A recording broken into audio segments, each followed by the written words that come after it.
আয়নাঘর যেন বাংলার গুয়ান্তানামো। আয়নাঘর শব্দটি এখন আমাদের কাছে বেশ পরিচিত। Mother of all devil Hasina এবং তার খুনি বাহিনীর নৃশংস মেকানিজম ভেঙে পড়ার পরে দেশের মানুষ আয়নাঘরের ব্যাপারে সচেতন হতে শুরু করে, জানতে শুরু করে। আপনারা আমেরিকার কুখ্যাত বন্দিশালা গুয়ান্তানামো বা বাগরাম বেসের নাম নিশ্চয়ই শুনেছেন, যেগুলোর ভয়াবহ নির্যাতনের কাহিনী সারা দুনিয়াকে নাড়া দিয়েছিল। আয়নাঘর ঠিক এমনই। বাংলাদেশে যা ছিল সাইকোপ্যাথিক কিলার হাসিনা টর্চার সেল বা নির্যাতনের অন্ধকার কুঠুরি, যেখানে কখনো কখনো নির্যাতনের নিষ্ঠুরতা, নৃশংসতা এবং পৈশাচিকতা গুয়ান্তানামো কিংবা বাগরামকেও ছাড়িয়ে গেছে হয়তো। অনেকেই আয়নাঘরকে কেবলমাত্র টর্চার সেল বা নির্যাতন কক্ষ হিসেবে ভাবতে পারেন, তবে আয়নাঘরের চেয়েও বেশি কিছু ছিল। আয়নাঘর ছিল বিগত সাইকোপ্যাথিক কিলার হাসিনার ভয়ঙ্কর মানসিকতা এবং দেশের জনগণের প্রতি তার বিষাক্ত দৃষ্টিভঙ্গি বোঝার সূত্র। আয়নাঘর হচ্ছে সেই আয়না যাতে আপনি দেখতে পাবেন কিভাবে ভারতের দাসত্ব এবং ক্ষমতার লোভে mother of all devil Hasina ধীরে ধীরে এক ভয়ঙ্কর খুনি হয়ে উঠেছিল। কিভাবে হাসিনার বিকৃত রুচির তেষ্টা মেটাতে, তাকে সন্তুষ্ট করতে এবং নিজেদের পদ পদবি বাগিয়ে নেওয়ার জন্য দেশের জনগণের অর্থায়নে পরিচালিত বিভিন্ন আইন শৃঙ্খলা রক্ষাকারী বাহিনীর মানুষরূপী কিছু হায়না এই আয়নাঘরের পৈশাচিক নির্যাতন এবং হত্যাযজ্ঞ পরিচালিত করত। আয়নাঘর স্রেফ কোনো টর্চার সেল ছিল এমন নয়, বরং এটি ছিল আওয়ামী আদর্শের ডিএনএ টেস্ট। দলটির খুনি মানসিকতা, ক্ষমতার লোভ এবং তাদের নারকীয় পাশবিকতা, আগ্রাসী ভারতের সংশ্লিষ্টতা, এই সবকিছুর সূত্র লুকিয়ে আছে আয়নাঘরে। আয়নাঘরের যেসব নির্যাতনের কথা আজ আমরা শুনতে পাচ্ছি, এগুলো আমাদের জন্য কেবল কিছু তথ্য বা সংবাদ। তবে আয়নাঘরের নৃশংসতা এবং ভয়ঙ্কর পৈশাচিকতা আমরা তখনই উপলব্ধি করতে পারবো যখন নিজেদেরকে ভিকটিমের অবস্থানে চিন্তা করব। বিগত দশকগুলিতে আয়নাঘর সহ আওয়ামী রেজিমের সব রকম নির্যাতনের শিকার সমস্ত ব্যক্তি এবং পরিবারের স্মরণে আমাদের এই কাজ। মূলত তাদের উদ্দেশ্যে আমাদের এই তথ্যবহুল ডকুমেন্টারি। তবে আমাদের উদ্দেশ্য এটিও যে পুরো দেশবাসী সব ক্ষেত্রে ভারতের স্বার্থ রক্ষাকারী আওয়ামী আদর্শের বাস্তবতা সম্পর্কে জানো, যেন পরবর্তী প্রজন্মের নতুন বাংলাদেশ গড়ার সিদ্ধান্ত গ্রহণে আমরা আবারও পূর্বের ভুলেরই পুনরাবৃত্তি করে না বসি।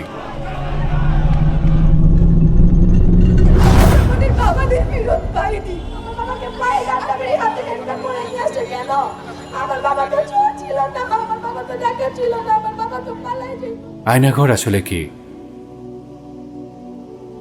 আয়নাঘর একসাথে কয়েকটি মৌলিক অপরাধের প্ল্যাটফর্ম, যেমন গুম, খুন এবং অমানবিক নির্যাতন। এটি অপরাধের এমন এক প্ল্যাটফর্ম যা হাজারো অপরাধের জন্ম দিয়েছে, অসংখ্য অপরাধীর অভয়ারণ্য হয়ে থেকেছে।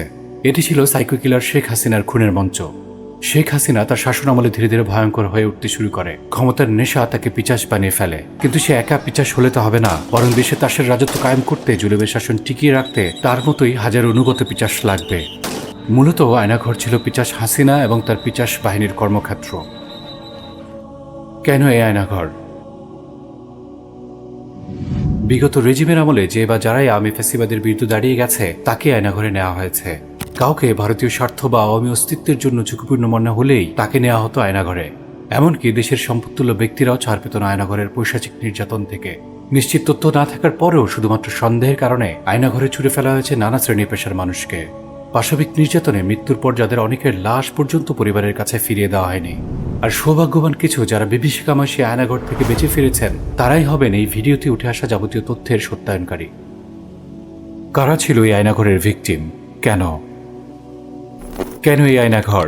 এই প্রশ্নের উত্তর আরো ভালোভাবে বুঝতে আমাদেরকে আরেকটি প্রশ্নের উত্তর খুঁজতে হবে। সেটি হলো, কারা ছিল আয়নাঘরের ভিকটিম এবং কেন? বাংলাদেশ সুপ্রিম কোর্টের আইনজীবী, বিভিন্ন রাজনৈতিক ব্যক্তিত্ব, প্রকৌশলী, ডাক্তার, ফটোসাংবাদিক, সঙ্গীত শিল্পী, প্রবাসী ব্যবসায়ী, বিভিন্ন ইসলামী ব্যক্তিত্ব, লেখক ও দায়ী, বিভিন্ন বাহিনীর ঊর্ধ্বতন কর্মকর্তা ও কর্মচারী, মানবাধিকার কর্মী সহ নানা শ্রেণী পেশার অসংখ্য মানুষকে গুম করে রাখা হয়েছিল আয়নাঘরে। কিন্তু কেন নির্বিচারে সব শ্রেণী পেশার মানুষকে আয়নাঘরের দুঃসহ স্মৃতির মুখোমুখি হতে হয়েছে? ফ্যাসিস্ট রাষ্ট্রযন্ত্রের চোখে কি ছিল তাদের অপরাধ? আসুন খোদ ভিকটিমের বক্তব্য থেকে জেনে নেওয়া যাক কোন অপরাধে তাদেরকে নেওয়া হয়েছিল আয়নাঘরে। ঘটনা 1। 2021 সালে কথিত মুজিব বর্ষ উপলক্ষে ভারতের প্রধানমন্ত্রী নরেন্দ্র মোদীর ঢাকা সফরকে ঘিরে প্রতিবাদ বিক্ষোভ দানা বেঁধেছিল আম জনতার মাঝে। নানান শ্রেণী পেশার বিক্ষুব্ধ জনতা এই সফর বাতিলের দাবি তুলে সেই সময়ে। দেশের একজন সচেতন নাগরিক হিসেবে অন্য সবার মতো মাসরুর আনোয়ার চৌধুরীও এই দাবির সাথে একাত্মতা ঘোষণা করেছিলেন। এই অপরাধেই তাকে নিয়ে যাওয়া হয় আয়নাঘরে। এবং ওই সময় মোদি যখন 2020 সালে আসতেছিল, তখন আমি ওই মোদির আসার ব্যাপারে প্রতিবাদ জানিয়ে লেখা লিখি, 2 লাইনের একটা স্ট্যাটাস।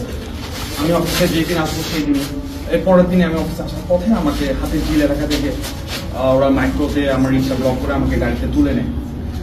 অ্যান্ড আমাকে প্রথমে র্যাব 11-তে নিয়ে যায় নারায়ণগঞ্জ। ওইখানে একটা সেলে রাখা হয়, কোন সেলে। এর পরের দিন রাতেই আমাকে এখানে নিয়ে আসা হয়। ঘটনা 2। লেফটেন্যান্ট কর্নেল বীর প্রতীক হাসিনুর রহমান একজন দেশপ্রেমিক সাবেক সেনা কর্মকর্তা, যাকে গুম করা হয়েছিল ডিজিএফআই নিয়ন্ত্রিত আয়নাঘরে। কিন্তু কেন? আমাকে 8 সালে 8 মাসে বলা হয় রয়ের সাথে কাজ করার জন্য। আমি তখন র্যাবের সিও চট্টগ্রামের, আমি রাজি হই নাই। আমি আমার এই বিগত সরকারের সময় 2 বার গুম হই। প্রথম গুমটাকে আমি আপাতত স্থগিত রেখে স্বল্প সময়ের জন্য, দ্বিতীয় গুম যেটা আয়নাঘর ডিজিএফআইয়ের অধীনে ছিল তার সম্বন্ধে বিস্তারিত সহ আমি প্রথমে গুম কমিশনে আবেদন করি। এই ঘটনায় আমাদের মনে প্রশ্ন আসতেই পারে, ডিজিএফআই আসলে কার হয়ে কাজ করে? ঘটনা 3। আতাউর রহমান মণ্ডল পেশায় ছিলেন একজন সুদক্ষ কম্পিউটার ইঞ্জিনিয়ার, কিন্তু কোনো সুনির্দিষ্ট তথ্য প্রমাণ না থাকার পরেও যাকে 3 মাসের বেশি গুম করে রাখা হয়েছিল আয়নাঘরে। তারপরে উনি বলতেছে যে তুমি কি রোড সেফটি মুভমেন্ট হয়েছিল না তার আগে? তখন 2019-এ একটা ইয়ে হয়েছিল যে উই ওয়ান্ট জাস্টিস নামে যে একটা আন্দোলন হয়েছিল। তুমি কি ওখানে খুব অ্যাক্টিভ ছিল? তুমি কোনো পোস্ট করছো, গভর্নমেন্ট বিরোধী কোনো পোস্ট করছো? আমি বললাম না, আমি তো এরকম কোনো পোস্ট করিনি, আর আমি তো স্টুডেন্টও না। ওইটা তো আন্দোলন করছি স্টুডেন্টরা, হ্যাঁ। আর আমরা জব করি, আমাদের ওইরকম আমি ইয়ে করিনি। আর তাছাড়া হচ্ছে কি আমি ফেসবুকে ওরকম অ্যাক্টিভ না। তখনও বলছে না তুমি পোস্ট করছো। আমি পোস্ট করছি, আমি কখনো করিনি পোস্ট। আপনি ফেসবুকের পাসওয়ার্ড নেন, পাসওয়ার্ড নিয়ে আপনি ফেসবুক ঘেটে দেখেন। তখন সঙ্গে সঙ্গে আমি ফেসবুকের পাসওয়ার্ড দিলাম, ওনারা ফোন তো তাদের কাছেই, ওরা ফোন নিল, ফোনটা নিয়ে 4-5 মিনিট ওরা চুপচাপ আছে। তো তখন বুঝলাম যে তারা হয়তো স্ক্রলিং করতেছে, ফেসবুকে লগ ইন করে ঢুকে ফেসবুক ঘাটাঘাটি করতেছে। তারপরে কিছুক্ষণ পর বলতে আচ্ছা ঠিক আছে, তুমি কোনো রাজনীতির সঙ্গে জড়িত আছো? কোন দল করো? বিএনপি, জামাত বা শিবির এরকম কোনো কিছু করো? আওয়ামী লীগ এরকম কিছু করো? আমি বললাম না, আমি কোনো পলিটিক্সের সঙ্গে জড়িত নেই। ইভেন আমার ফ্যামিলিতেও কেউ পলিটিক্স করে না, আমরা ওরকম নর্মালি করি না, কোনো দলই করি না আমরা। তখন সে আমাকে বলতেছে যে যাই করো আর তাই করো, তোমাকে কিন্তু আওয়ামী লীগ করতে হবে এই দেশে থাকতে হলে, এর কোনো বিকল্প কোনো চিন্তাও করতে পারবে না। ঘটনা 4। সাবেক ব্রিগেডিয়ার আব্দুল্লাহিল আজমি দেশের একজন সূর্য সন্তান, দেশ বিরোধী ষড়যন্ত্রের বিরুদ্ধে ছিলেন সোচ্চার। একজন দেশপ্রেমিক সেনা কর্মকর্তা দেশ বিরোধী ষড়যন্ত্রের বিরোধিতা করবেন, এটাই স্বাভাবিক, এটাই দেশের প্রতি ভালোবাসার পরিচায়ক। কিন্তু এই দেশপ্রীতির অপরাধেই তাকে দীর্ঘ 8 বছর আয়নাঘরে বন্দী রাখা হয়েছিল। আমাকে জিজ্ঞেস খুব ভারতের বিরুদ্ধে ফেসবুক এত সোচ্চার কেন? তো আমি বললাম ভারতের বিরুদ্ধে ফেসবুকে সোচ্চার হওয়া যদি বেআইনি হয় তাহলে আপনারা আমাকে আটকে রেখেছেন কেন? বিচার বহির্ভূত আমাকে সে আইনে মামলা দিচ্ছেন না কেন? সেনাবাহিনীর চাকরি করা অবস্থায় আমি এগুলো বলতে পারিনি। 2009 সাল থেকে আমি বলেছি, এটাই ছিল আমার অপরাধ, এটা আমার বড় অপরাধ ছিল। ঘটনা 5। সাবেক রাষ্ট্রদূত এম মারুফুজ্জামান, যাকে আয়নাঘরে গুম রাখা হয়েছিল 16 মাস। প্রিয় দর্শক, রাষ্ট্রদূতের মতো একজন হাই অফিসিয়াল ব্যক্তির কি এমন অপরাধ থাকতে পারে যার কারণে তাকে আয়নাঘরে গুম রেখে নির্যাতন করা হয়েছে? যদি এম মারুফুজ্জামানের এই বক্তব্য কখনো প্রকাশ না হতো, তাহলে কি সত্যটা আমরা জানতে পারতাম? ওইখানে আমি 4.5 মাস ছিলাম। ওটাকে পরে আমি জানলাম, আমাকে 4.5 মাসের মধ্যে 3 দিন 4 দিন পরে পরে নিয়ে যায়, নিয়ে কয়েকদিন পরে পরে আমাদের কম্পিউটার থেকে প্রিন্ট করে নিয়ে আসে, বলে এগুলো আপনি লিখছিলেন? আমি বলছি হ্যাঁ আমি লিখছিলাম। বলে এত এত গভর্নমেন্ট তুমি করে বলে, বলছে তুমি আর তুই এত লিখছিস, এত গভর্নমেন্টের এত স্টেশনারি খরচ পয়সা লাগে না প্রিন্ট করতে? এত দিস্তা কাগজ লাগতেছে আমাদের প্রিন্ট করতে, এখন তুই পয়সা দিবি? মানে কেন? আমি সরকার বিরোধী, তুই রাষ্ট্র বিরোধী। আমি বলছি জি না ভাই, আমি রাষ্ট্র বিরোধী কিছু করি নাই। আমি কিন্তু আমার ঠিকমতো কথা বলতেছি। মায়ের খাই কী হবে, মরে যাবো ভাই। আমি রাষ্ট্রের বিরুদ্ধে কোনো কিছু করি নাই। আমি যা বলছি আমাদের স্বার্থের জন্য বলছি, এবং একটা সরকারের যে অন্যায় করেছে তার বিরুদ্ধে বলেছি। আমাদের প্রশ্ন হলো, তবে কি রাষ্ট্রের ক্ষতি হয় এমন অন্যায় এবং অপকর্মের বিরুদ্ধে কলম ধরা অপরাধ? ঘটনা 6। ইকবাল চৌধুরী একজন মুক্তিযোদ্ধা। 1971 সালে যাদের ট্যাগ না থাকলে 2024-এর জেন জেডরা দ্বিতীয় স্বাধীনতার ইতিহাস তৈরি করতে পারত না। প্রশ্ন হলো, এমন নিঃস্বার্থ সূর্য সন্তানদেরও আয়নাঘরের অন্ধকার কুঠুরিতে ছুটি ফেলা হয়েছিল কেন? কিভাবে আপনাকে ধরে নিয়ে যাওয়া হলো এবং কেন?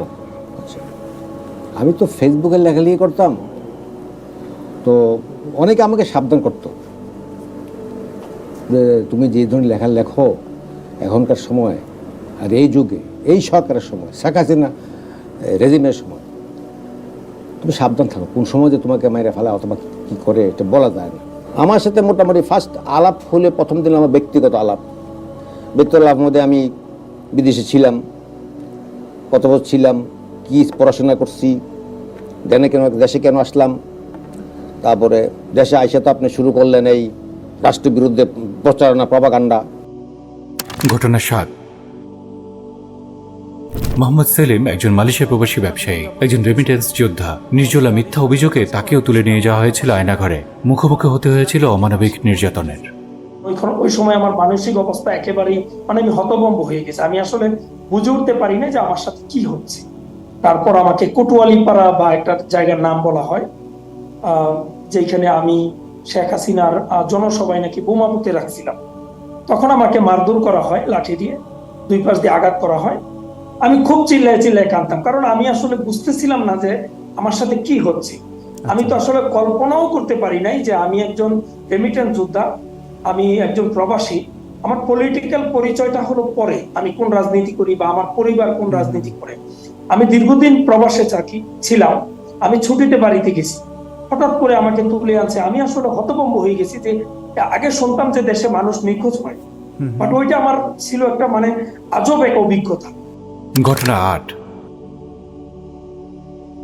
ব্যারিস্টার আরমান আয়নাঘরের অন্ধকার কুঠুরিতে যার কেটে গেছে দীর্ঘ 8টি বছর, যাকে এই দীর্ঘ সময় সূর্যের আলো দেখতে দেওয়া হয়নি, নামাজ পর্যন্ত পড়তে দেওয়া হয়নি।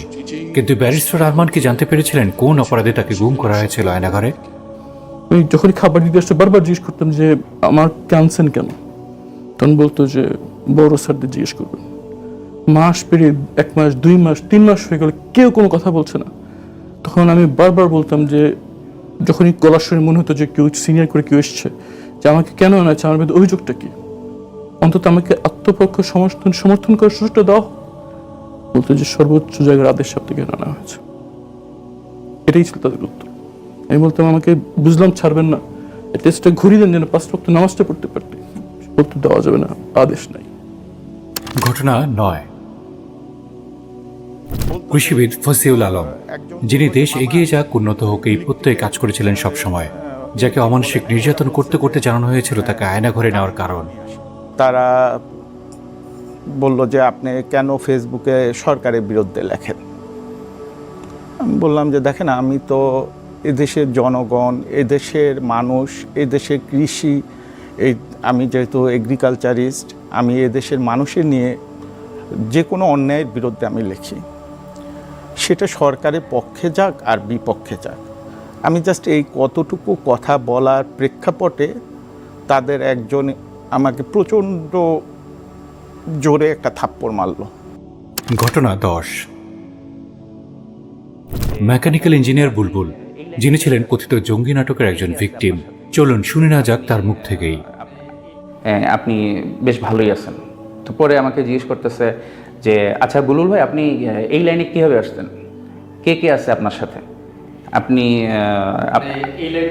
এই লাইন বলতে কি বোঝাচ্ছেন? আমি বললাম যে এই লাইন বলতে কি কোন লাইন বোঝাচ্ছেন, আমি তো কিছু বুঝতেছি না, আমি সাধারণ মুসলিম, আপনি কি বলতে চাচ্ছেন আমি জানি না। বলে আপনি ভালো ভালো আমাদেরকে সব বলে দেন, ইনশাআল্লাহ আপনাকে আমরা ছেড়ে দিব। প্রিয় দর্শক, আপনাদের নিশ্চয়ই মনে আছে কয়েক বছর আগে সেই জঙ্গি নাটকের ঘটনাগুলো। সামাজিকভাবে এই জঙ্গি জজুর ভয় দেখে কতটা কোণঠাসা করে রেখেছিল স্বৈরাচারী আওয়ামী রেজিম। একবার ভেবে দেখুন তো, কেমন হতো যদি আপনি হতেন সেই মিথ্যা জঙ্গি নাটকের একজন ভিকটিম। তাহলে আজ আপনার এবং আপনার পরিবারের জীবনটা কতই না দুর্বিষহ হয়ে যেত। কেন আয়নাঘরে নেওয়া হতো এই বিষয়ে ডক্টর ইউনূসের ভাষ্য বেশ উল্লেখযোগ্য। এবং যারা নিগৃহীত হয়েছে, যারা এটা শিকার হয়েছে, তারা আমাদের সঙ্গে আছে, তাদের মুখের থেকে শুনলাম কিভাবে হয়েছে। কোনো ব্যাখ্যা নেই। এটা ব্যাখ্যা থাকলে কিছু একটা হলে মানুষ বোঝে যে এটার কারণ ছিল। এটা বিনা কারণে রাস্তা থেকে উঠিয়ে আনার মতো কথা। বিনা দোষে কতগুলো সাক্ষী সাবুত হাজির করে সেই ওই এক্সপ্লোসিভ কতগুলো গাড়ির ভিতরে ঢুকিয়ে দিয়ে তারা বলছে তুমি সন্ত্রাসী, জঙ্গি। এমন জঙ্গি তোকমা লাগিয়ে অসংখ্য নিরপরাধ ব্যক্তিকে গুম রাখা হতো আয়নাঘরে। চলত অকথ্য নির্যাতন। ঘটনা 11। 2015 সালে একটি মেয়েকে তার মায়ের সাথে তুলে নিয়ে যাওয়া হয় আয়নাঘরে, যখন তার বয়স ছিল 11 বছর। এই ছোট্ট মেয়েটির সামনেই তার মাকে নির্দয়ভাবে নির্যাতন করত কিছু অমানুষ। পরবর্তীতে মেয়েটি বেঁচে ফিরে গোপন বন্দিশালা থেকে, কিন্তু মুক্তিপণ দিয়েও মুক্তি মেলেনি তার মায়ের। বেঁচে থাকার একমাত্র অবলম্বন মাকে আজও খুঁজে পায়নি মেয়েটি। আমাদের জানা প্রয়োজন কেন তাদের আয়নাঘরে নিয়ে যাওয়া হয়েছিল। আমাদের সব হ্যাঁ টাকার জন্য করতে পারে, কিন্তু আমাদের আম্মুর অত টাকাও নাই। মানে আমার ওরা তো বলতেছে যে গাড়িতে বলতেছিল যে টাকার সম্পদ কি, আর আমার আম্মুর নানা একটু সম্পদ আছে এরকম, ওটাই বলতেছিল বারবার, মানে সব আমার আম্মুর নামে ছিল। অন্তর্বর্তীকালীন সরকারের উপদেষ্টা আসিফ মাহমুদ এবং নাহিদ ইসলামকেও গুম করা হয়েছিল আয়নাঘরে। আয়নাঘর পরিদর্শনের সময় তাদের গুম করে রাখা আয়নাঘর শনাক্ত করেছেন তারা। বিভিন্ন ইসলামী ব্যক্তিত্বকে আয়নাঘরে নেওয়া হতো স্রেফ তাদের দৃঢ় ইসলামী চিন্তাধারা এবং সত্যনিষ্ঠ বক্তব্যের কারণে। ইমানি দায়িত্ব থেকে কখনো তাদের বক্তব্যে থাকতো চিরশত্রু ভারতের বিরোধিতা, কখনো থাকতো আওয়ামী ফ্যাসিবাদের বিরোধিতা, কখনো বা এই জনপদের মুসলিমদের প্রতি ইসলামী আকীদা বিশ্বাস ও আদর্শের আহ্বান। আওয়ামী সন্ত্রাসী বাহিনীর হাতে আয়নাঘরে ইসলামপন্থী ব্যক্তিত্ব, আলেম উলামাদের সঠিক সংখ্যা জানা কঠিন, কারণ রাষ্ট্র কাঠামো এবং মিডিয়া ইসলামোফোবিয়াকে খুব সযত্নে গ্রহণ করেছিল। এই জন্য ইসলামপন্থী ব্যক্তিদের নির্যাতন, জুলুম, গুম এবং খুন তাদের লেন্সে ধরা পড়ত না। তবে কোনোভাবেই এড়ানো যায়নি এমন কিছুর নাম হচ্ছে মুফতি জুবাইর রহমান, মুফতি মাহমুদ হাসান গুনভি, মাওলানা রফিকুল ইসলাম মাদানী, ইসলামী লেখক আবু তাসমিয়া আহমদ রফিক গুম হওয়ার ঘটনাগুলো। এছাড়াও নাম না জানা অসংখ্য ধার্মিক তরুণ যুবককে মিথ্যা জঙ্গি নাটক সাজিয়ে উঠিয়ে নেওয়া হতো আয়নাঘরে। আয়নাঘর হয়ে উঠেছিল জঙ্গি নাটক বানানোর বিশাল মঞ্চ। রেজিম প্রশাসনের যখনই কোনো কথিত জঙ্গির প্রয়োজন হতো, তখনই আওয়ামী সন্ত্রাস বাহিনী নিরীহ মুসলিমদের ধরে এনে আয়নাঘরে রাখত আর নির্যাতন করে মিডিয়ার সামনে জঙ্গি হিসাবে পেশ করত। আমরা দেখতে পাচ্ছি ভারতের অনুগত আওয়ামী রেজিমের দৃষ্টিতে ভারত বিরোধিতা এবং আওয়ামী জুলুমতন্ত্রের বিরোধিতাই ছিল কাউকে অপরাধী বানানোর প্রধান মাপকাঠি। এই মাপকাঠিতেই সাধারণ পেশাজীবী ব্যক্তিদেরকে বলা হতো রাষ্ট্রদ্রোহী, আর ইসলামী আদর্শের কেউ হলে সে হতো জঙ্গি। এই ন্যারেটিভের উপরই এক যুগের বেশি সময় ধরে টিকেছিল ফ্যাসিস্ট আওয়ামী আয়নাঘরের আদর্শ। কেমন ছিল আয়নাঘরের নির্যাতন? আয়নাঘরে গুম করার পরে পৈশাচিক এবং নিকৃষ্ট কায়দায় অত্যাচার শুরু হতো। অত্যাচারের মাধ্যমে অভ্যর্থনা জানানো হতো বন্দীদের। নিকৃষ্ট এবং যন্ত্রণাদায়ক পন্থায় অত্যাচার করাই ছিল নাকি তাদের অভ্যর্থনা জানানোর পদ্ধতি। আর ওখানে সবাই গিয়ে আমাকে সেদিন প্রথম দিন বলেছিল যে আমরা সবাই কিন্তু এখানে অভ্যর্থনা জানাই একটা বয়েল ডিম পাশে দিয়ে ঢুকাই দিয়ে। এছাড়াও গুম করার পর কথিত তথ্য সংগ্রহের নামে চরম অমানসিক এবং অমানবিক অত্যাচার করা হতো। স্বাভাবিক জিজ্ঞাসাবাদ নয়, বরং বিরতিহীনভাবে চলত নির্দয় অত্যাচার। মারুফ বলতেই আমি আমি তো মনে হচ্ছে কেউ আমাকে বাঁচাতে আসছে, হয়তো আমার নাম যখন নিয়েছে হয়তো বাঁচাতে আসছে। এই যে শুরু করলো মারা, এইগুলা যে মারের চোটে দাঁতটা তোড়ে গেছিলো, তারপরে যে মারলো এইসব জায়গায় আমার হাতের লিগামেন্ট এখন মতো ছেঁড়া, কোনো ট্রিটমেন্ট দেয় নেই। ফোন দিল, বলে আপনি বাসায় ফোন করবেন, তারা অন্য টেলিফোনে ফোন করে দিল, বাটন টেলিফোনে বাসায়। তো টেলিফোন ধরছে, আমি বুয়া আমি খুব বিপদে আছি বলার সাথে সাথে যেই শুরু হলো মায়ের। আল্লাহ আল্লাহ, আমি কোনো রকম হার্টটা প্রোটেকশন করছি, মারতে একদম মানে বোতা বানায় ফেলছে। প্রিয় দর্শক, একবার ভেবেই দেখুন, যদি সত্যি কোনো ব্যক্তি অপরাধী হয়ে থাকে, তাহলে আইন শৃঙ্খলা রক্ষাকারী বাহিনীর হাতে তো ব্যক্তির অপরাধ সংক্রান্ত তথ্য সংগ্রহে থাকবে, অথচ সুনির্দিষ্ট কোনো তথ্য প্রমাণ ছাড়াই কেবলমাত্র সন্দেহের কারণে একজন নিরাপরাধ নাগরিককে কেমন নির্দয়ভাবে অত্যাচার করা হয়েছে দিনের পর দিন। কেমন হতো যদি আপনি বা আপনার প্রিয় কেউ হতেন নির্যাতিত এই ব্যক্তিটি? মৃত্যুর পূর্বে কবরের বাস্তবতা উপলব্ধি করা কঠিন, অথচ আমরা শুনতে পাচ্ছি আয়নাঘর ছিল নাকি কবরের মতো। সত্যি কি কবরের মতো ছিল আয়নাঘর? এ বিষয়ে কি বলছেন আয়নাঘর থেকে বেঁচে ফেরা বন্দীরা? ওয়ালের মধ্যে তাজা রক্ত একদম সপ করে লাগানো। খাবার টাবার যখন দিত, ওই খাবার তো খাইতাম না, চোখের পানিতে ভিজে খাবার টাবার আমার ভিজে যেত, খাবার তো আমি তখনই। এখানকার একটা সিঙ্গেল ক্যারেক্টার, একটা শব্দও যদি বাহিরে যায় তাহলে তোমাকে শেষ করে দেবো, তো দেবই, তোমার ফ্যামিলিও শেষ। আমার সবচেয়ে বেশি যেটা লাগছে যে আমি নিজেই একটু কম্প্যারিজন করার চেষ্টা করছিলাম, যে সেটা হচ্ছে গিয়ে কবর আর ওই রুমের মধ্যে আমি কোনো ডিফারেন্সটা কিন্তু কখনো খুঁজে পাইনি। ওখানে রাখাটা তো অত্যাচার, যেভাবে তারা রাখে না, এটা তো অত্যন্ত অমানবিক। এবং এটা মানুষের বসবাসের জায়গা না, মানুষ এভাবে বাঁচে না। তো এটা তো একটা একদম খবরের মতো। গুহা আছে না, গুহা এটা মানুষ যেভাবে একদম কিছুই দেখে না, খবরে থাকলে মানুষ যে কিছুই দেখে না, ঠিক এইরকম। এটা তো মানুষের বাঁচার মতো কোনো জায়গা না, একদম কোনো জানলা নাই, একদম কোনো আলো ঢুকে না, বাতাস ঢুকে না, শুধু চারিদিকে দেয়াল। মিউজিক বেজে ওঠার মানেই ছিল কাউকে ভয়াবহ টর্চার করা হচ্ছে। এই 2 ঘন্টা 3 ঘন্টা রাতের বেলা, বিশেষ করে রাতের বেলা সন্ধ্যার পর 2 ঘন্টা 3 ঘন্টা পর পর ধামধাম করে নিয়ে আসতো, 1-2 জন করে নিয়ে আসে। এই যে টর্চার, আমাকে যে টর্চারটা করা হয়েছে, সেম টর্চার, মানে মিউজিক বেজে উঠতো, মিউজিক বেজে ওঠা মানে কাউকে টর্চার করছে। পৈশাচিক নির্যাতনে মিউজিকের আওয়াজকে ঝাঁপিয়ে শোনা যেত বন্দীদের আত্মচিৎকার। মিউজিক আর চিৎকার, এমন চিৎকার, মানে ওগুলো চিৎকারে আপনি আতঙ্কে থাকবেন। মানে তারা করতো কি, লাউড মানে স্পিকারে দিত, এরপরও কিছু লোকের মিউজিকের থেকেও চিৎকারটা শোনা যেত। পরিবারের কোনো সদস্যের সাথে সামান্য কথা বলার জন্য রাষ্ট্রীয় বিশেষ ব্যক্তিদের থেকে হাতিয়ে নেওয়া হতো মোটা অঙ্কের টাকা। আমার মেয়ে থেকে 50,000 টাকা বিকাশে নেওয়া হয়েছে এবং 3 লাখ টাকা দফা রফা হয়েছে আমার সাথে কথা বলাই দিবে।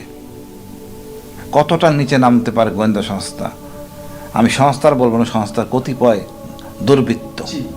নির্যাতনের মাত্রা এতটাই ভয়াবহ ছিল যে বন্দীরা সম্পূর্ণ বিধ্বস্ত হয়ে পড়ত, অনেকেই মানসিক ভারসাম্য হারিয়ে ফেলত।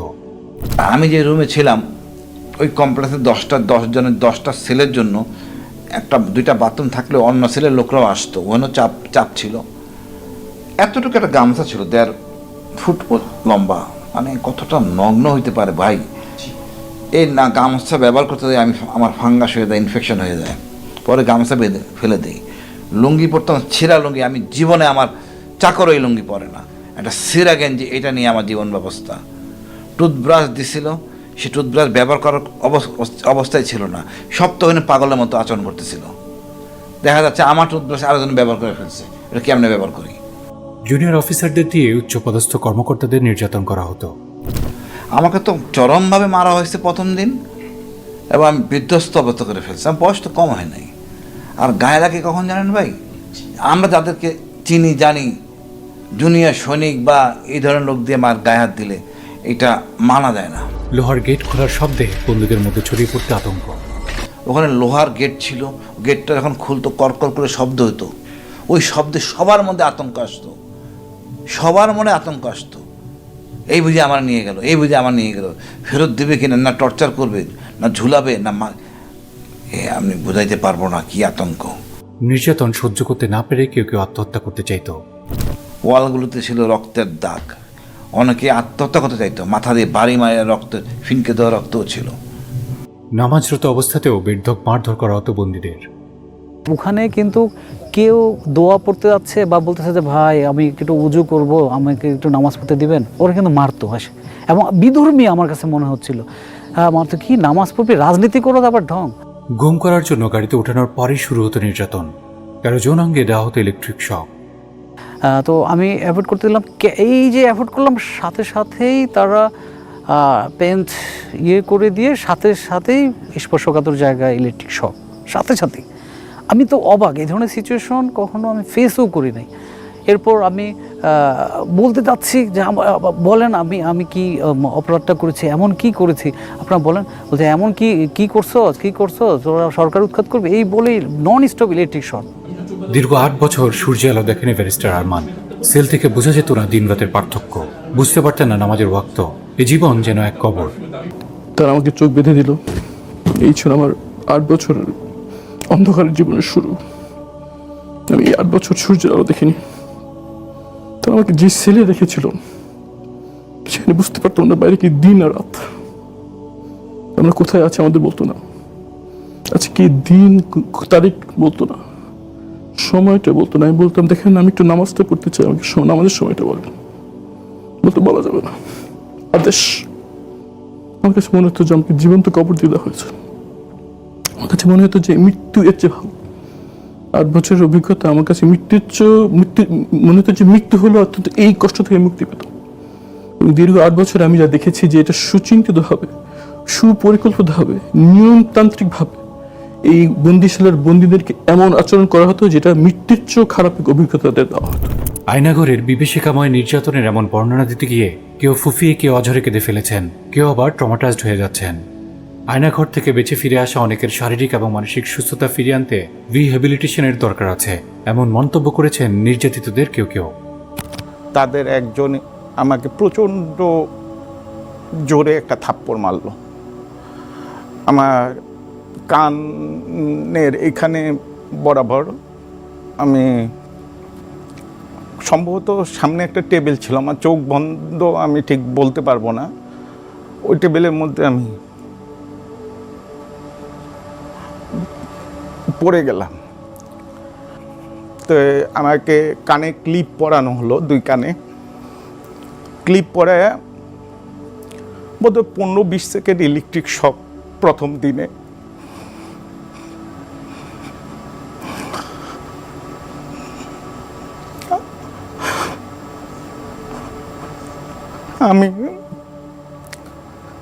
সেন্সলেস অবস্থায় পড়ে গেলাম।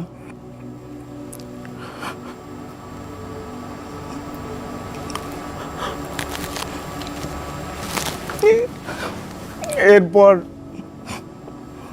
ওই মাটিতে থাকা অবস্থায় তারা একজন বুট দিয়ে আমার হাতের উপরে,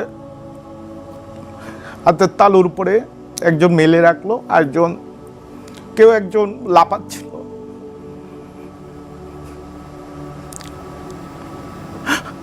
আমি চিৎকার করে কাঁদলাম। আসলে এই ঘটনাগুলি বলতে গেলে আমি ট্রমাটাইজড হয়ে যাই। আমার মেয়েটা আমার জুতো আমার পিছনে পিছনে জুতো ছিল, বাবা তুমি খালি পেয়ে যাচ্ছ, খালি পেয়ে যাচ্ছ। আমি, আমার পরিবার, আমার সন্তানের সবাই ট্রমাটাইজড। আমার বাচ্চারা স্কুলে গার্ড থেকে ভয় পায়।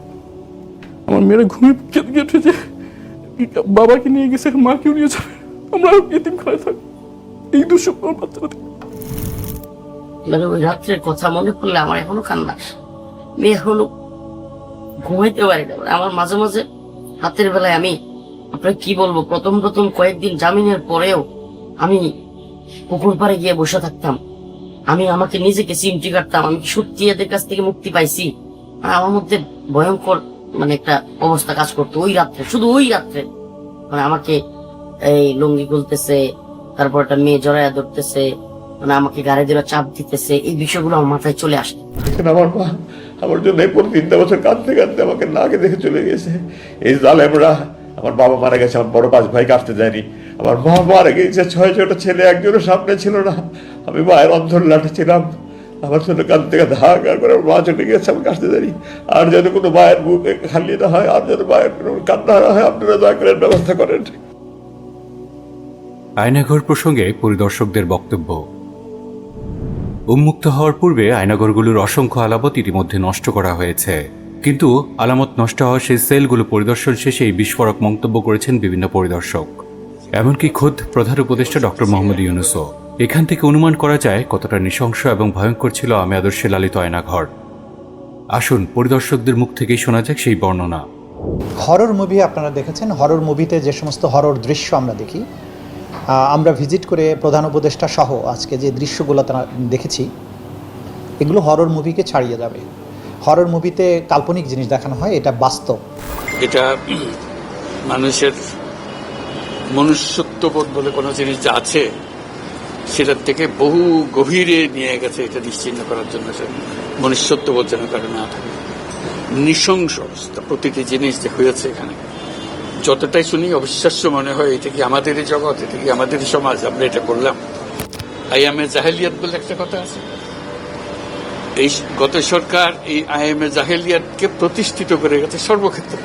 এটা তার একটা নমুনা। এইটা যে কত নিষ্ঠুর, কত বর্বর, এটা যে একমাত্র ভুক্তভোগী জানেন। আমরা পরিদর্শন এবং ভুক্তভোগীর কাছ থেকে কথা শুনে যেটা বুঝেছি, এটা আমরা কল্পনাও করতে পারি না। আয়নাঘরের ভয়াবহ চিত্র দেখে শত্রু রাষ্ট্র ভারতের সাংবাদিক পর্যন্ত বিস্মিত হয়েছেন। ইনস্ক্রিপ্ট নামক গণমাধ্যমের সম্পাদক অর্কদেব আয়নাঘর নিয়ে ফেসবুকে একটি স্ট্যাটাস দিয়েছেন। আয়নাঘরে পাওয়া বৈদ্যুতিক চেয়ারের একটি ছবি পোস্ট করে ফেসবুকে তিনি লেখেন, এই চেয়ারটা দেখে রাখা জরুরি। ফ্যাসিবাদের জননী শেখ হাসিনার আয়নাঘরের একটি কক্ষে রাখা হতো এই চেয়ার। হাই ভ্যালু বন্দীদের ইলেকট্রিক শক দিতে ব্যবহার করা হতো এই চেয়ার।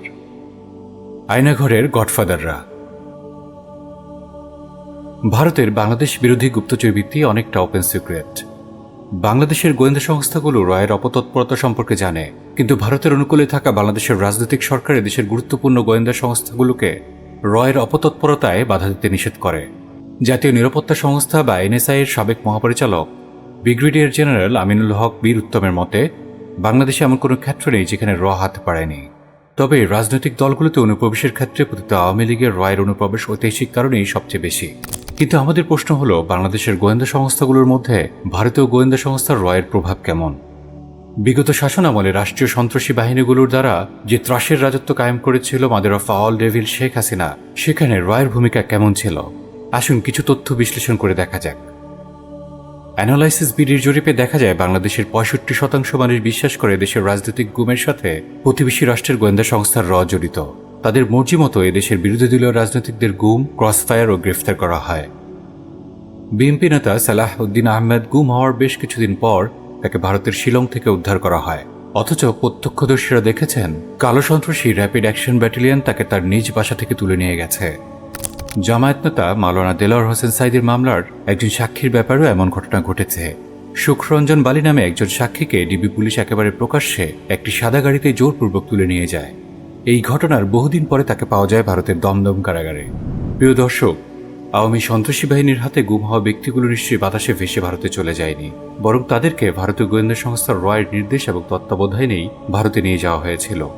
অফিসাররা বলেছেন যে এই গুম এবং খুনের সাথে পতিত স্বৈরাচার শেখ হাসিনা ছিল, তার অর্ডারে এগুলো হয়েছে। তবে আয়নাঘরে কাকে নেওয়া হবে, কাকে কোন বাহিনীর আয়নাঘরে রাখা হবে, এগুলোর নির্দেশ আসত মূলত 3টি পর্যায় থেকে।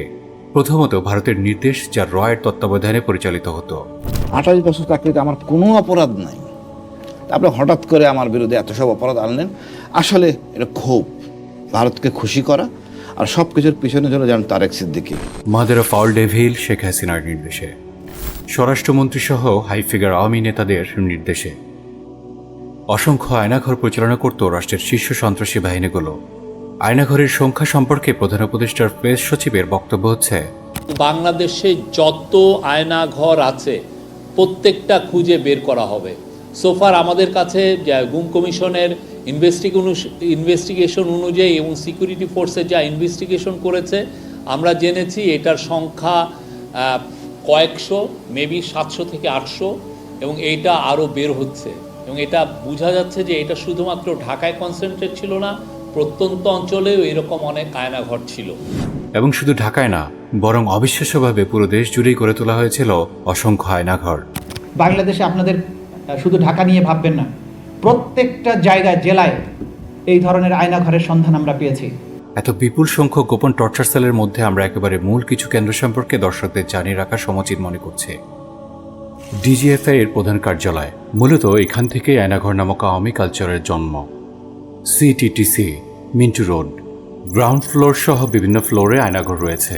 জঙ্গি নাটক সবচেয়ে বেশি এরাই সাজিয়েছে। ডিবি কার্যালয়ের পাশে হওয়ার কারণে সিটিটিসি এর নাম কম আসত, কিন্তু এরাই ছিল গুম ক্রসফায়ারের মাস্টার মাইন্ড।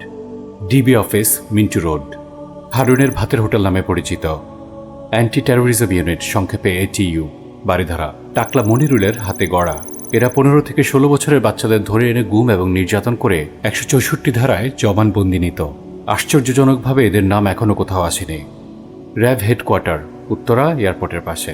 এখানকার বন্দীরা বিমানে ওঠানামার শব্দ শুনত। র্যাব 1, উত্তরা এয়ারপোর্টের পাশে, বাইতুস সালাম মাদ্রাসার পাশে অবস্থিত। RAB 2, Basila, Mohammadpur. RAB 4, Kalyanpur, Mirpur. RAB 7, ওয়াসারগলি, চট্টগ্রাম। ধারণা করা হয় ইলিয়াস আলীকে এখানে নিয়েই হত্যা করা হয়েছিল। র্যাব 11, নারায়ণগঞ্জ।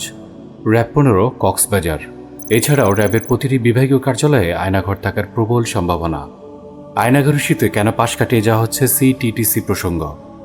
প্রিয় দর্শক, খেয়াল করেছেন হয়তো আয়নাঘর ইস্যুতে ডিজিএফআই এবং র্যাবের কথা সামনে আসলেও সিটিটিসি প্রসঙ্গ কৌশলে পাশ কাটিয়ে যাওয়া হচ্ছে। কিন্তু কেন সিটিটিসি এর মূল কারিগর এবং যাবতীয় জঙ্গি নাটকের প্রধান ষড়যন্ত্রকারীদের প্রসঙ্গ আলোচনায় আসছে না? কেন সিটিটিসি এর সাবেক 2 প্রধান মনিরুল ইসলাম ও আসাদুজ্জামান এবং সাবেক অতিরিক্ত উপকমিশনার আতিকুর রহমান ও সাবেক সহকারী পুলিশ কমিশনার শফিকুল ইসলামের অপরাধ নিয়ে কথা বলা হচ্ছে না? অথচ প্রকাশিত তথ্যগুলো থেকে এটা সুনিশ্চিত হয়ে গেছে যে আয়নাঘরের বন্দীদের একটি বড় অংশ ছিল জঙ্গি নাটকের বলি। চাঁদা আদায়ের জন্য জঙ্গি বানিয়ে ক্রসফায়ারের ভয় দেখে উঠিয়ে নিত সাধারণ মানুষদের, যাদের অনেককে রাখা হতো সিটিটিসি নিয়ন্ত্রিত আয়নাঘরে। তাহলে কেন এমন দাগী অপরাধীদের আতুর ঘর সিটিটিসিকে আলোচনায় আনা হচ্ছে না? উত্তর খুঁজতে আসুন একটু পেছন ফিরে দেখা যাক। 2016 সালে যুক্তরাষ্ট্রের সাবেক পররাষ্ট্রমন্ত্রী ঢাকায় জন কেরি একটি সংক্ষিপ্ত সফর করেন। উক্ত সফরে সাংবাদিকদের এক প্রশ্নের জবাবে তিনি বলেন, সন্ত্রাস ও জঙ্গিবাদের বিরুদ্ধে লড়াই বাংলাদেশের সাথে একত্রে কাজ করবে যুক্তরাষ্ট্র। এই ব্যাপারে 2 দেশ বাড়তি পদক্ষেপ নেবে, যাতে উভয় দেশের গোয়েন্দা সংস্থা এবং নিরাপত্তা বাহিনী একসঙ্গে কাজ করতে পারে। পরবর্তীতে কথিত সন্ত্রাস দমন খাতে বাংলাদেশকে মোটা অঙ্কের আর্থিক সহায়তা প্রদান করে বিশ্বের সবচেয়ে বড় সন্ত্রাসী রাষ্ট্র আমেরিকা। একটি গোপন সূত্রে জানা গেছে এই সহায়তা ছিল প্রতি বছর প্রায় 3000 কোটি টাকা, যার মূল অংশ চলে যেত সিটিটিসি এর অধীনে। একটু খেয়াল করলে দেখবেন 2017 এবং 18 সালের সবচেয়ে বেশি জঙ্গি মামলা এবং গুমের ঘটনা ঘটেছে, কারণ তখন এই খাতে আমেরিকার সরাসরি অর্থায়ন ছিল। এর পরের বছরগুলোতে মামলা, গুম সবই কমতে শুরু করে, কারণ তখন অর্থায়ন বন্ধ হয়ে গেছে। 2023 এবং 24 সালে এসে কথিত জঙ্গি নাটকের মঞ্চায়ন প্রায় বন্ধ হয়ে যায়। 2016 থেকে 2022 সালের মধ্যে টানা প্রায় 5 বছর মনিরুল আসাদুজ্জামানরা সিটিটিসি এর অধীনে অসংখ্য জঙ্গি নাটক মঞ্চস্থ করেছে। নাম না জানা অসংখ্য ধার্মিক নারী পুরুষকে জঙ্গি তকমা দিয়ে যখন তখন উঠিয়ে নিয়ে গেছে, গুম করে রেখেছে আয়নাঘরে। যদি এই আলোচনাকে আমরা সামনে না নিয়ে আসি তাহলে সিটিটিসি এর কালো অধ্যায় চাপা পড়ে যাবে। হতে পারে আড়ালে থেকে যাওয়ার কারণে অসংখ্য ভাই বোনের বন্দী জীবন আরো দীর্ঘায়িত হবে, অথবা তথ্য অপ্রকাশিত থাকার কারণে গোপনে ঘটে যাবে আরেকটি গণহত্যা। আরেকটি তথ্য জানিয়ে রাখছি আমরা, অন্তর্বর্তীকালীন সরকার দায়িত্বে আসার পর চলতি বছরের জানুয়ারি মাসে FBI এর একটি প্রতিনিধি দল কাউন্টার টেরোরিজম ইউনিট তথা সিটিটিসি পরিদর্শন করেন। মজার বিষয় হলো কথিত জঙ্গিবাদ দমনের ব্যাপারে পূর্বের মতোই সিটিটিসি-কে আশ্বাস দিয়েছে তারা। পরিদর্শনকালে FBI এর প্রতিনিধি দল সিটিটিসি কর্মকর্তাদের কর্মদক্ষতা বৃদ্ধি এবং সন্ত্রাসবাদ ও আন্তর্জাতিক অপরাধ মোকাবেলায় বিভিন্ন বিশেষায়িত প্রশিক্ষণ প্রদানের ধারাবাহিকতা বজায় রাখতে আগ্রহ প্রকাশ করেন। বেশ মজার, তাই না? সিটিটিসি বিগত রেজিম আমলে জঙ্গি নাটক মঞ্চায়ন, দৃশ্যায়নের অন্যতম পরিচালক, অথচ তাদের নিয়ে কোনো আলোচনা নেই। আয়নাঘর উন্মোচনে কেন এত দেরি? সরকার পতনের পরপরই আয়নাঘর ইস্যুতে লোমহর্ষক সব তথ্য বের হতে থাকে। এমন এমন ঘটনা সামনে আসে যে এই ইস্যু নিয়ে বিলম্ব করার কোনো সুযোগই ছিল না। কিন্তু তারপরেও কি কারণে আয়নাঘর উন্মোচনে এত দেরি করা হলো? কার স্বার্থে এবং নির্দেশে আলামত মুছে ফেলার সুযোগ দেওয়া হলো? গুমের সাথে সংশ্লিষ্টতা লুকাতে DGIF এর জয়েন্ট ইন্টারোগেশন সেলের প্রমাণাদি গত 5 আগস্টের পর নষ্ট করা হয়েছে বলে জানিয়েছে গুমের ঘটনা তদন্তে গঠিত কমিশন। কমিশন আরও জানায়, প্রমাণ নষ্ট করার এবং অসহযোগিতার এমন ধরন শুধু DGIF এর নয়, অন্যান্য নিরাপত্তা বাহিনীগুলো গত 15 বছর ব্যবহার করেছে। এটি শুধু তারাই নয় যারা গত 5 আগস্ট পর্যন্ত ক্ষমতায় ছিল এবং নিজেদের অপরাধ লুকাতে চেয়েছিল, এবং পরবর্তীতে যারা বিভিন্ন শীর্ষ পদে বসেছে তারাও করেছে। কমিশনের এই তথ্য মতে এটি নিশ্চিত যে বর্তমানে ভারতপন্থী এবং আওয়ামী আদর্শের যারাই রাষ্ট্রের বিভিন্ন শীর্ষ পদে আছে তারাই মূলত আয়নাঘরের আলামত মুছে ফেলার সুযোগ করে দিয়েছে। এমনকি আমরা এখন এও জানি আয়নাঘরে বিস্ফোরক রাখা হয়েছিল তদন্ত কর্মকর্তাদের হত্যা করার জন্য। এই যেরকম চেয়ারের নিচে যে গদিটা থাকে না, ফোমওয়ালা চেয়ারটা ভেঙে ফেললে শুধু গদিটা ফ্লোরের মধ্যে পড়া। ও কি করলো, এই বালতিটা ওই গদিওয়ালা চেয়ারের উপরে ঢালার চেষ্টা করছে, ঢালছে আর কি। আমি পাশে দাঁড়ানো, ঢালা মাত্রই দেখছি যে লাল টেপ মোড়ানো বড় বড় 5টা বোমা বেরিয়ে আসছে, সাথে তার লাগানো টাইমার।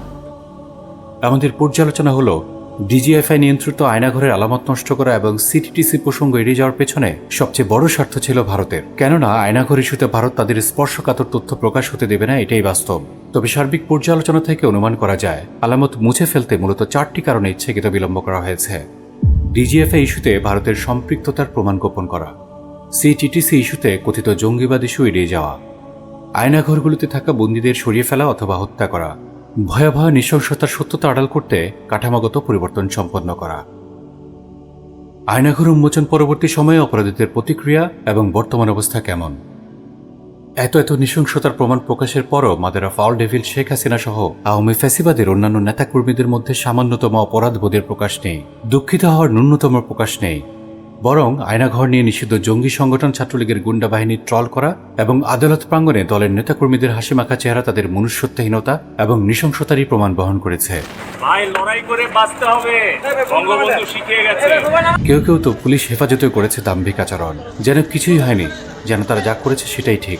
বিন্দুমাত্র অনুশোচনা নেই, অনুতপ্ততা নেই, বরং প্রচ্ছন্নভাবে ইঙ্গিত দেওয়া হচ্ছে আবার ক্ষমতায় ফেরার। ক্ষমতায় ফিরলে প্রতিশোধ নেওয়ার নগ্ন হুমকিও দেওয়া হচ্ছে। অবশ্যই এই বিচার ইনশাআল্লাহ একদিন করবই করবো। আর যতই দায় মুক্তি দিক, এই হত্যার দায় মুক্তি হয় না, হত্যার বিচার হয়। তবে কি অপরাধীদের হাতেই আমাদের আগামীর ভবিষ্যৎ? অসংখ্য তথ্য উপাত্ত পর্যালোচনার ভিত্তিতে আমাদের কাছে এটি দিনের আলোর মতো স্পষ্ট যে ফ্যাসিস্ট হাসিনা পালিয়ে গেলেও তার দোসররা, রাষ্ট্রীয় বাহিনীগুলোর চিহ্নিত সন্ত্রাসীরা বহাল তবিয়তে আছে। গণ অভ্যুত্থানে হাসিনার পতনের পর দলের কয়েকশো মন্ত্রী, এমপি, আমলা, রাজনৈতিক নেতা, বিভিন্ন বাহিনীর শীর্ষ কর্মকর্তা সহ প্রভাবশালী ব্যক্তিদের অনেকেই সেনাবাহিনীর আশ্রয়ে ছিল। অনেককে বিদেশে পালিয়ে যেতে সহায়তা করা হয়েছে। বর্তমানে যাদেরকে গ্রেফতার দেখানো হয়েছে তাদের বিচার প্রক্রিয়াতেও নেই কোনো আশার আলো। আর সবচেয়ে বড় আশঙ্কার বিষয় হলো শীর্ষ অপরাধীদের অনেকে এখনো রাষ্ট্রীয় গুরুত্বপূর্ণ দায়িত্বে বহাল, কারো কারো আবার পদোন্নতিও হয়েছে। প্রিয় দর্শক, আয়নাঘর নিয়ে এত দীর্ঘ আলোচনা আমরা কেন করলাম? কেন আয়নাঘর নামক আওয়ামী রেজিমের এই কালচার সম্পর্কে এত বিস্তারিত জানতে হবে আমাদের? যেন আমরা আমাদের রুট কজ বের করতে পারি, যেন আমরা জানতে পারি একটা so called democratic political entity আমাদেরকে জিম্মি করে পাশবিক নির্যাতন চালিয়েছে 1 যুগেরও বেশি সময় ধরে।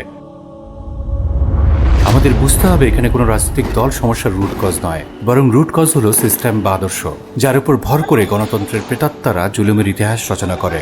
গণতন্ত্রের প্রভুদের হাতে তৈরি এই সিস্টেমের উপর ভর করেই আমাদেরকে দাস বানিয়ে রাখা হয়। এই সিস্টেমকে ব্যবহার করে আমাদের ব্যক্তি স্বাধীনতা, বাক স্বাধীনতার কবর দেওয়া হয়। যদি এই সিস্টেমের এই আদর্শের পরিবর্তন করা না হয়, তাহলে হাজারো হাসিনা পালিয়ে যাবে। পরিবর্তে হাজারো হাসিনা জুলুমের ছড়ি হাতে ক্ষমতার মসনদে বসে যাবে। দলের পরিবর্তন হবে, তবে পুরনো জুলুমের আদর্শের উপরই আরেকটি দল আসবে। আয়নাঘরের নাম মুছে যাবে, কিন্তু আয়নাঘরের কালচার অন্য নামে আবির্ভূত হবে। এই সিস্টেমের উপর দাঁড়িয়েই পরবর্তী দল জুলুমের ইতিহাসে নতুন মাত্রা যোগ করবে। তাই তিক্ত বাস্তবতা হলো, সমস্যার মূল কারণ নির্ণয় করতে এবং সমাধানের সঠিক বিকল্প নির্ধারণ করতে যদি আমরা ব্যর্থ হই, তাহলে আমাদের জন্য রয়েছে এক সতর্কবার্তা। জেনে রাখুন, জুলুমের এই সিস্টেম যদি অপরিবর্তিত থাকে, তাহলে অপরাধীদের হাতেই বাংলার দ্বিতীয় প্রজন্মের স্বাধীনতা গচ্ছিত হয়ে যাবে। সাবধান, তাই যদি হয় তাহলে জেনে রাখুন, এর ভয়াবহতা এবং নৃশংসতা গত 15 বছরের ইতিহাসকেও ছাড়িয়ে যাবে।